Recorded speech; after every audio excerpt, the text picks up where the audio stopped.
So, a very warm welcome to our discussion panel, Europe, a Promised Land. There's a question mark behind the Promised Land. And what will happen in the next 2 hours? I give you a little short agenda. First, we will have some introductory statements by our panelists.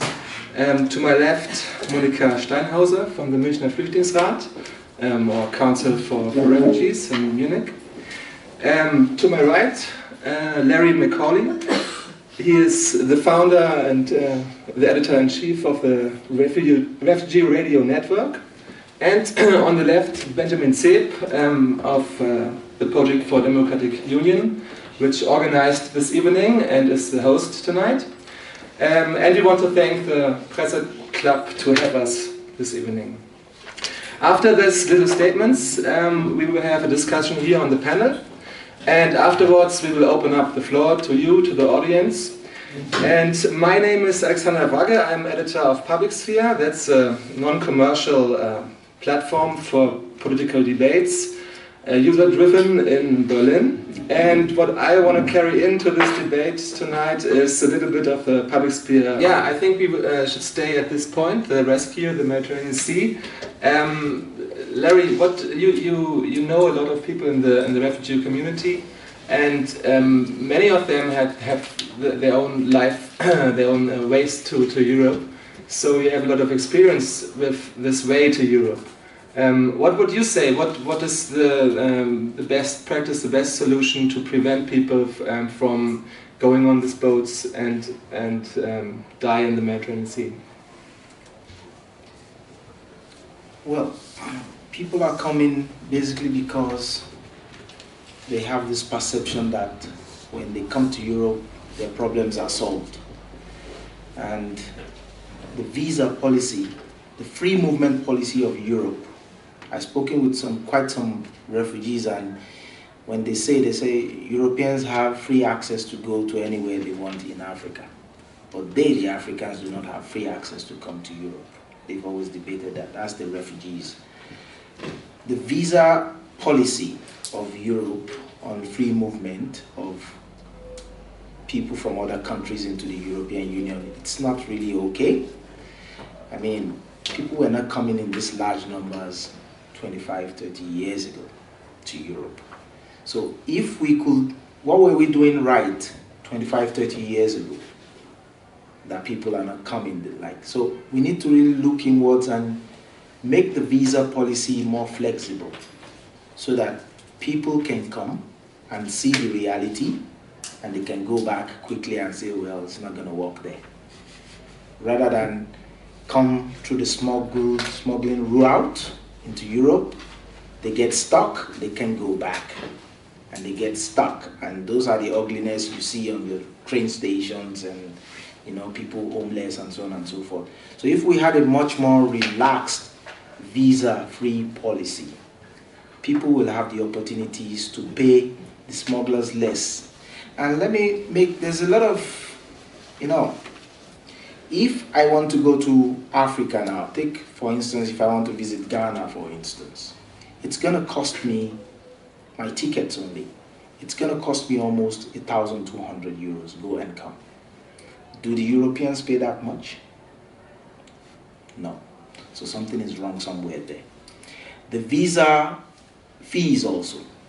If you look at the visa fees of European embassies in Africa, it's ×3 the visa fee you are charged to go to Africa. So something is also going wrong there. So we need to look inwards and make things more liberal, more easier, so that people will have the opportunity to move freely and also see life as it is.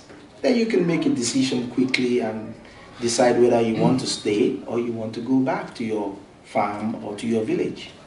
Just as the way people move from villages in Africa countries to the city. When the city cannot accommodate them anymore, they move back easily back to the village. It's solved. The problem is solved. So that's the way I think we can make the smugglers more ineffective. And number two, I agree with the perspective of my lady there. I mean, the people from Syria are okay to come. They are not a problem. But the pictures you see on the media as Africans, poor Africans, dangerous Africans, oh, they cannot come here, we should blow them up in the sea. And they are agitating to use military force. Why are they agitating to use military force in African waters, not in the Turkish-Greek waters? Why? People have come this year more from that route to Europe than from the route of Lampedusa, Libya. Okay? And foreign policy also, European foreign policy does not really help the matters at all. The foreign policy that they decided to destroy Libya and some countries 4 or 5 years ago, this is the side effects. Okay? And also the issue of using economics to balance the, I mean, when you look at corruption in Africa, that's where they hand it up. They say, oh, they are coming because the African leaders are corrupt. Cool. Where do this corrupt money go? It goes into Swiss banks. Switzerland is in the European Union. If this money that are being stolen, siphoned into Europe from Africa by political leaders and their friends in the West, go back into Africa, into infrastructure, I don't think many people will come here. But this money are moving away from Africa and making people more poorer. And when people become more poorer and institutions of government in these countries are not effective, people will move.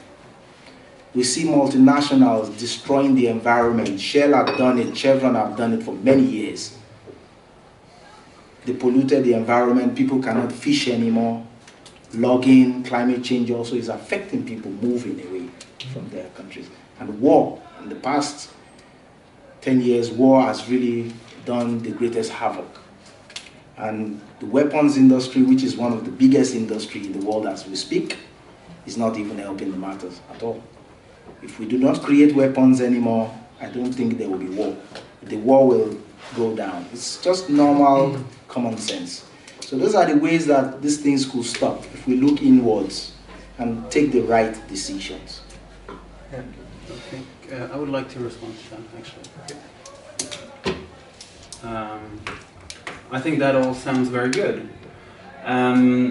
There's a couple of minor problems with that.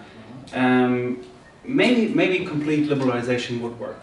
Let's say in a perfect world, we completely liberalize all border controls. But this is still, a matter of a democratic decision.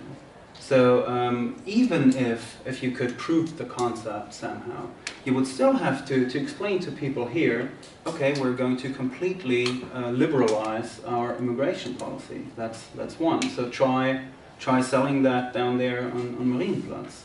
So I think that's always great. You can always make a very maximalistic argument. There should be no weapons. We should have no borders. And in theory, that's all fine. The question is whether this is an actionable policy proposal.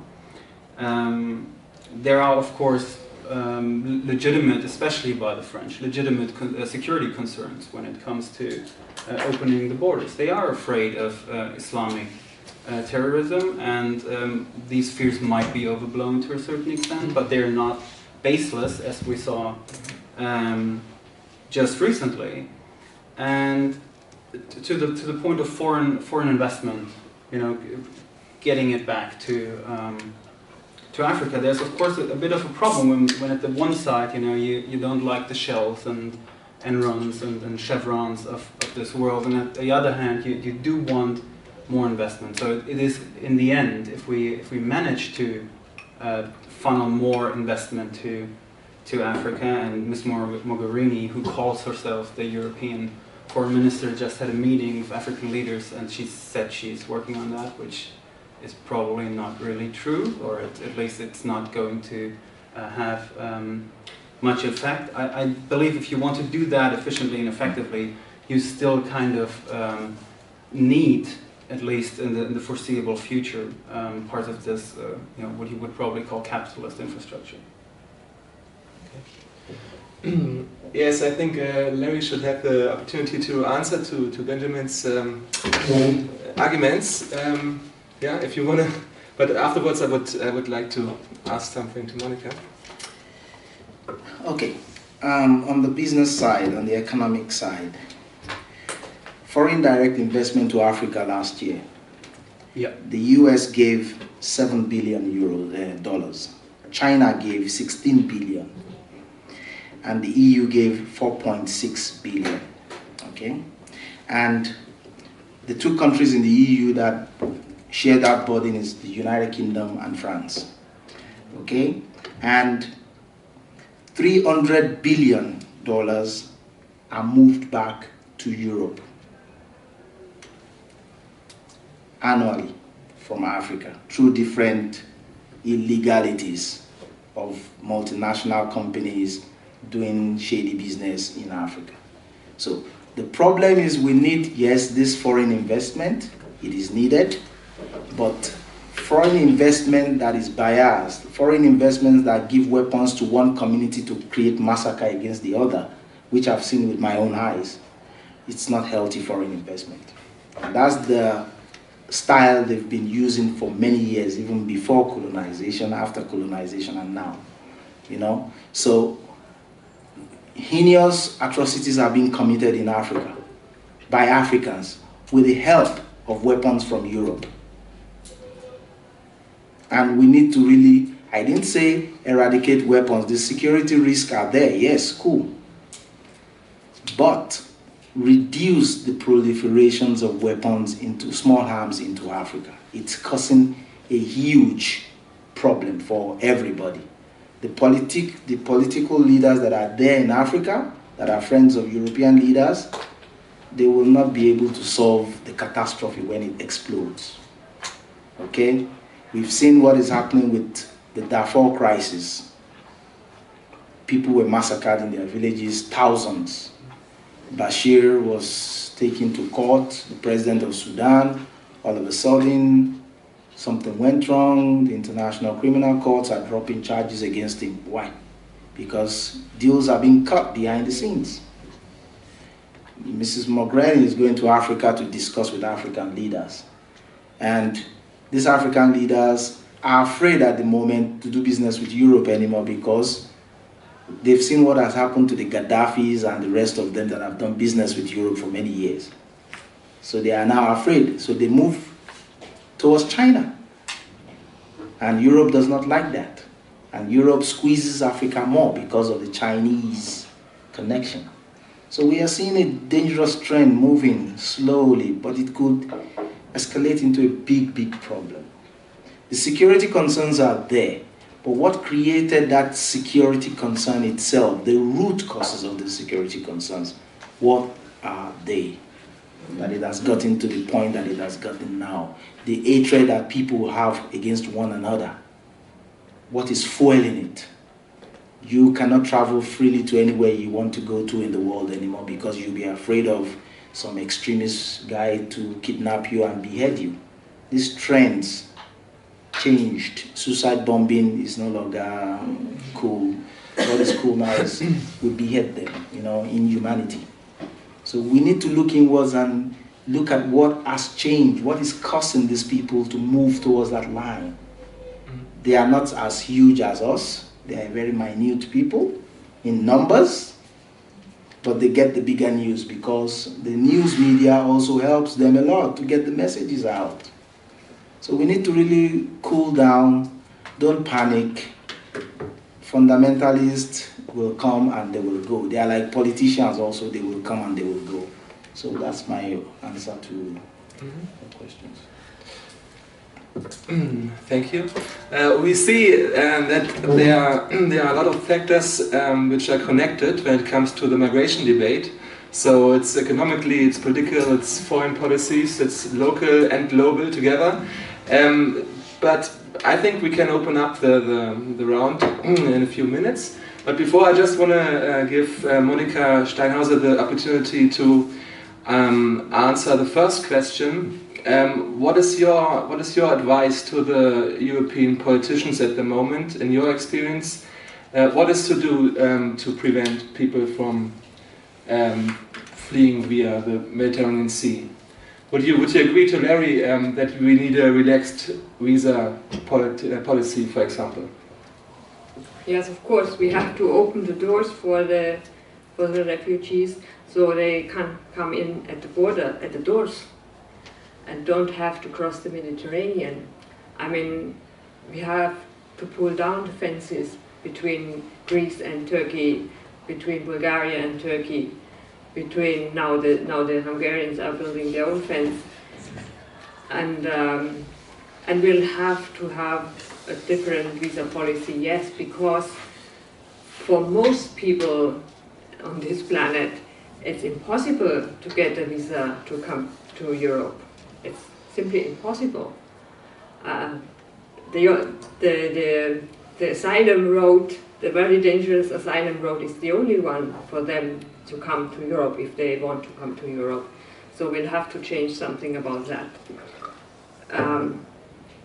Now, in Europe, we are talking now about quotas, which means the German government is giving up the idea of the Dublin Convention, which never worked. It's very funny that now them that give up that idea. Now they think of the quota system. All right, there's nothing to say against the quota system, but you can put up a quota and say, okay, every country, this country has to take that many refugees, just like we do it internally in Germany, but we'll have to ask the refugees where they want to go. And we have to let them go where they want to go. And then we see, okay, this country has exceeded its quota, so it must get money from a European pot, where the others that don't get so many refugees have to pay. So let's exchange money and not people. So because where do the refugees go to? They go where they have relatives or friends, and those relatives and friends, they will help them to integrate here, and will save us a lot of money because things will work much better. So this is the only thing we can do, and we could justify.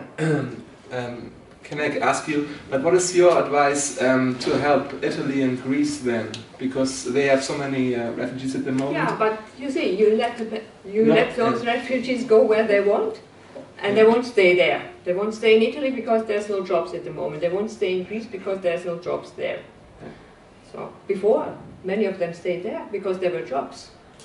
Now not. So they move where there is jobs, and actually that's the whole idea of capitalism. The factors going there where they are needed. Mm-hmm. But as Benjamin said before, it's a democratic legitimated policy we have at the moment. So the politicians they are elected and they speak in our name as civilians of the European Union. So there might be strong reasons to keep this Dublin system, to keep the system like it is. And that's my question, because to you, to the audience too, because we listen to a lot of really good ideas, I think, and to good analyses and demands, but our politicians do a different policy in our names. So I think they represent us and you. So maybe somebody can a little bit explain why this is so. So please be brave. You can say what you want. There are no limits of debating. So yeah. Es gibt ein Mikro auch. Yeah, I think I speak loud enough that probably everybody can hear. Whatever we heard was all very interesting. I have a few questions and a few remarks. The first remark which I would like to make is Europe is closest to Africa, without any question. I think though that when you refer to the question of the weapon deals, I think that there is a bigger problem with sales of weapons, handling of weapons, shady deals, coming from China, India, Pakistan, Russia, and the United States. I think in one respect, European legal systems and conventions to which we agree and human rights, there's a lot going wrong, but I think Europe is standing there better than a lot of other places. You're absolutely right to say if there weren't any weapons, but the question is that if there is aggression between people, and I'm afraid we will still have hundreds of years to go, where people will be aggressive towards each other, and you will have it in Africa, and you might not have it in other places, but you have it in India as well. It's just somebody discusses it. What is closest to you, the Europeans will always watch on TV what is closest to them, and it will interest them more, and they will be more afraid of it than what is happening in Tajikistan or a place like that. Second remark I would like to make is about the politicians. I think one of the biggest problems we are facing is that politicians in Europe usually do what, because that's an aspect of democracy, a vital aspect of democracy, what they think that people want. And that's exactly what you mentioned about what happens if you will go down here at Marienplatz and ask the people what kind of refugees they would like to have. And it's an old story that what people don't know, they don't eat, and they're afraid of. And I think that is one of the major questions we have to solve. And that is probably a question of history, of education, that Europe or European education has made a tremendous mistake, and probably Germany more than everything, because Germany has not been one of the countries with large colonial aspects in Africa. So the way people live, or history, or mentalities of Africa has never been a subject in our education system. So naturally, to everybody who has never traveled, or people who go to Mallorca but nowhere anywhere else, it scares them. And it is, I think, to work against fear and to work with people who are scared is the hardest thing you can do. And I think that is one of the major problems we need to solve. I don't think we can stop people using the Mediterranean, because people who are in fear for life, they will take whatever is there. They will not wait at an airport and find a plane to fly from Ghana or from Somalia or from wherever to Munich. That's not going to happen. They will use the Mediterranean because it's the only thing they did. When Europeans had to leave Europe 200 years ago because they were afraid that they were going to die of hunger in Ireland, they had to take a ship. And if we would remember how many people drowned by trying to reach the United States as the only place where they would be able to survive and to find livelihood, I think the numbers would outweigh everything we've had now in the Mediterranean. So we need to remember, but I think we have to be very realistic about it. Does somebody wants to answer this? Otherwise, yeah, it was a comment that stands for itself. Thank you. Otherwise, I'd like to come back to something you said, Larry, in your intro. You said for people you know who migrated to Europe, Europe was El Dorado, or in their perspective, it's like a promised land. But there's a lot of disappointment when people come here, and there's a gap between the dream, the image of Europe, and the reality. So what would you say? Would you say it's a kind of an information challenge that people should be more realistic in the countries of origin, so that they can expect more realistic life in Europe and know how it is here, and don't have this kind of El Dorado image in their head? We need, like she said, education is very, very important in this situation. We need to start re-educating the kids from very young primary, elementary schools, because they are the ones that are coming now. We need to start re-educating them of the realities that is happening here. And those realities are going back to schools in Africa, which we have volunteered to do for many years, but nobody wants to support us, and start teaching kids that you need to further your educations here and finish your educations, because when you are educated, you are empowered to take certain decisions in your life. But when you are cutting short your education for a dream that is not real, it's a dream, it's fantasy, and you get to Europe and you become useless, you end up in the potato fields in the south, in southern Italy, and your chance of going back to school is very limited because you're coming from a background of cultural background, of language and things like that, so you are starting all over again. We have the academic background, it's difficult, not to talk of who does not have. So we need to go back and start re-educating kids, just the same way we did during the AIDS crisis in the late 90s and early 2000s. Go back to the schools, start teaching them the advantages and disadvantages of coming to Europe prematurely. That will work. That will stem it.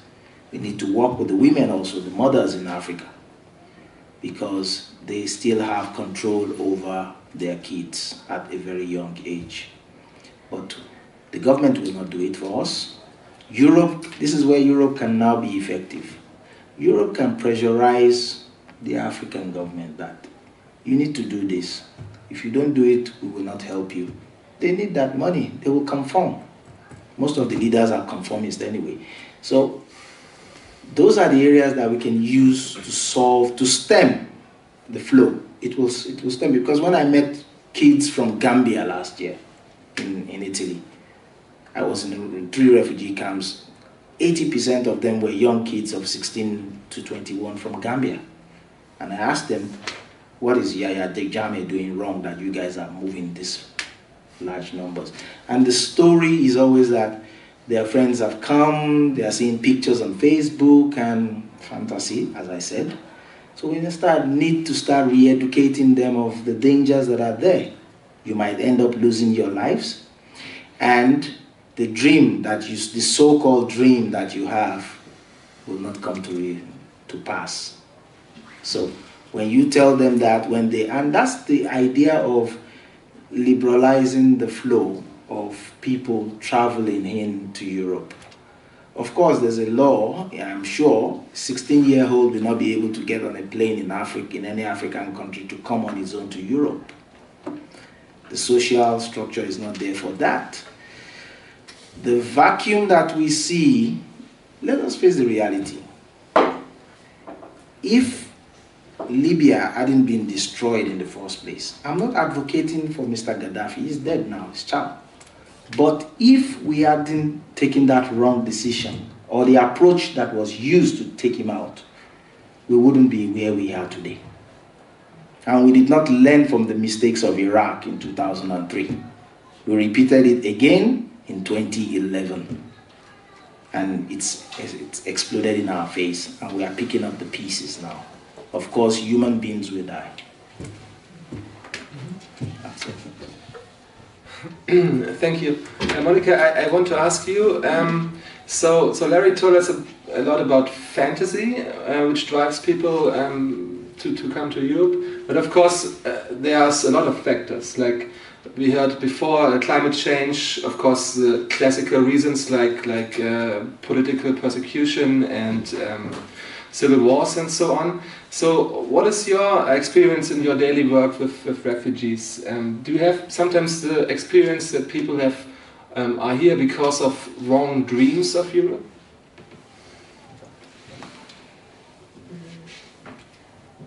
Most of the refugees that come here are real refugees, that is, they didn't leave their home because they wanted to, but because they had to. So many of them have heard of Germany and of a country where there's peace, which is the most important thing for the greatest part of the refugees, where there are human rights. Yeah, they have heard a lot of this. They can go to Goethe Institute at home, and they can listen to those beautiful things, and they expect it here. Yes, and they are disappointed. Many of them have good qualifications, and they think they can find jobs according to their qualifications, which is not the case in most cases.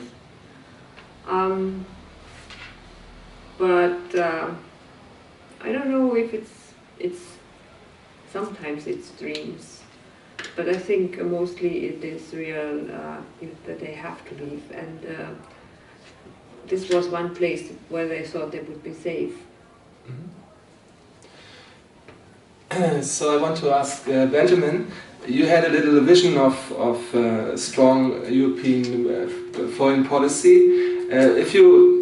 If you could decide, what kind of image do you want Europe to have? What kind of message, in your perspective, should Europe have for foreign countries in Asia and in Africa? What is your wish? Well, the image is right. We heard this, right? We don't have an image problem. There's always, in this European discourse, people saying that Europe needs a new narrative. That's not true. Europe has a good narrative. Europe has an excellent narrative, really. It is about prosperity, and it is about security, and it is, to a certain extent, although it should be more about solidarity. So we don't need an image campaign. We need to work harder on making our image that we have in the world, that is being promoted by Goethe Institute and so on, to make that a reality. And this is where we're failing at the moment. We're failing within Europe to a certain extent, and we're failing those who aspire to come here. This is not in and of itself a bad thing. If you dream, as Larry said, as a young person, of the values that Europe stands for, but as he also said, it is something that we cannot provide to everybody within the borders of Europe.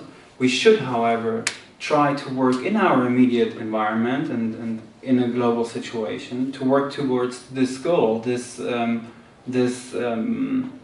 symbol Europe stands for, to realize this also elsewhere. And obviously there's limitations to that. There's no doubt, and we failed miserably in Iraq, and the Americans especially. We failed miserably in Libya, and that goes to show that we need to really think very, very clearly about what our limitations are, what we can actually achieve with foreign policy and diplomacy, and what can be efficient and effective in this context. And we need to formulate that from a European perspective and then carry it out as well as we can. But I'd like to ask you a question. I remember the Libya war, and Germany was not supporting it. And I remember the debate that Germany was kind of accused to not to participate in this war, and it was kind of a symbol of a failing European foreign policy, because it was not in concert, it was not together. So, would you have said in these days Germany should join this war? Well, the war was extremely badly fought, right? So I would not say that Germany should have fought this war. And Germany did not join this war because they thought that there was something bad with it in principle. This was, like a remnant of the old Bundesrepublik that was excused from this kind of interventionism. Apart from that, it was very badly executed, and maybe if Germany had been involved and had helped, to think about how to approach this together with our partners, we could have gotten a better result. But obviously just going to India, letting Americans basically bomb them, we didn't really do that much of the bombing as Europeans there, and then go home, that's not a strategy that has ever worked. Mm-hmm.